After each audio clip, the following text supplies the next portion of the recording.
সরকারি কাজে বাধা প্রদান করে হুমকি দেখিয়ে তোলাবাজির অভিযোগে আগ্নেয়াস্ত্র সহ গ্রেপ্তার ৫ দুষ্কৃতী।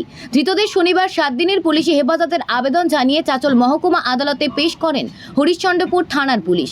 পুলিশ সূত্রে জানা গিয়েছে, ধৃতদের নাম আবু আয়াত, মোহাম্মদ সাদেক, মোহাম্মদ জাকির, আফজল হোসেন ও ওয়াহাব আলী। আবুর বাড়ি চাঁচল থানার রণঘাট গ্রামে, বাকি 4 জনের বাড়ি হরিশ্চন্দ্রপুর থানার মশালদহ গ্রাম পঞ্চায়েতের মহন্তপুর গ্রামে। স্থানীয় সূত্রে জানা গিয়েছে, হরিশ্চন্দ্রপুর থানার ভালুকা রেল স্টেশন রোডের ওপর দেগুন মুসলিমপুর এলাকায় পূর্ত দপ্তরের অধীনে দীর্ঘ 5 মাস ধরে একটি কালভার্ট তৈরির কাজ চলছে। অভিযোগ, সেখানে কাজ চলাকালীন বন্দুক নিয়ে ঠিকাদারকে হুমকি দিয়ে তোলা আদায়ের চেষ্টা করেন ওই 5 দুষ্কৃতী। 6 লক্ষ টাকা তোলা দাবি করেন তারা। ঠিকাদার হরিশ্চন্দ্রপুর থানায় লিখিত অভিযোগ দায়ের করেন।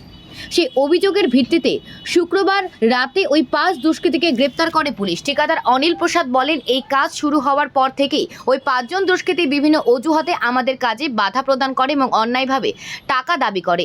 টাকা দিতে না চাইলে আমাদের কর্মীদেরকে হুমকি প্রদানের পাশাপাশি মারধর করে। এমনকি আমাদের সাইট ম্যানেজার বাবলু আলীকেও ফোন করে হুমকি দিয়ে বলেন, 3 দিনের মধ্যে 6 লক্ষ টাকা না দিলে কাজ বন্ধ করে দেবেন এবং ক্যাম্প উড়িয়ে দেবেন।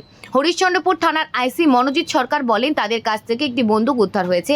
এই ঘটনার সঙ্গে আরও কেউ জড়িত আছে কিনা তা তদন্ত করে দেখা হচ্ছে।